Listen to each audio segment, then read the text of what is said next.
श्री शिवाय नमस्तुभ्यम। ओम नमो भगवते वासुदेवाय नमः। दोस्तों, तो आइए सुनते हैं पूर्णिमा व्रत की कथा। इस साल 2025 में पौष पूर्णिमा 13 जनवरी को है। पौष पूर्णिमा पर स्नान और दान करने से शुभ फलों की प्राप्ति होती है। पौष पूर्णिमा से प्रयागराज में कल्पवास का भी आरंभ हो जाता है। इस दिन किसी पवित्र तीर्थ स्थान पर स्नान करने से मनुष्य पाप मुक्त होकर स्वर्ग लोक में जाते हैं। सनातन धर्म में कोई भी व्रत बिना व्रत कथा के अधूरा माना जाता है, इसलिए पौष पूर्णिमा का व्रत करते समय कथा अवश्य पढ़नी चाहिए। तो आइए सुनते हैं पौष पूर्णिमा व्रत की कथा। एक समय की बात है, एक गरीब ब्राह्मण दंपति एक छोटे से गांव में रहते थे। ब्राह्मण अत्यंत धर्मात्मा और श्रद्धालु थे, लेकिन उनकी आर्थिक स्थिति बहुत दयनीय थी।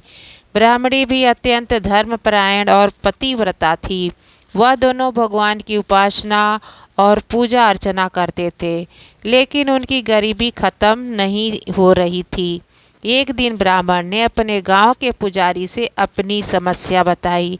पुजारी ने ब्राह्मण को पूर्णिमा व्रत करने का सुझाव दिया।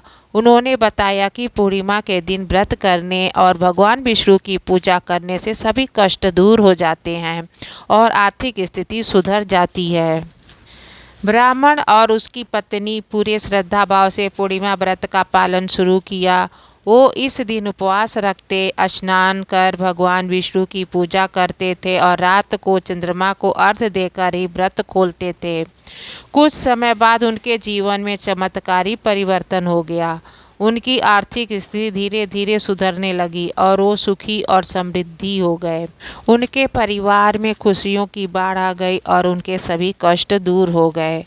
इस प्रकार पूर्णिमा व्रत की महिमा अपार है और इसके पालन से जीवन के सभी दुखों का नाश होता है।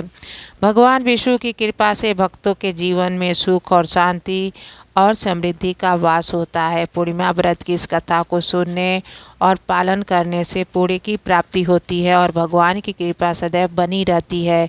इस दिन व्रत करने से मनुष्य को मानसिक शांति, आध्यात्मिक बल और परिवार सुख की प्राप्ति होती है।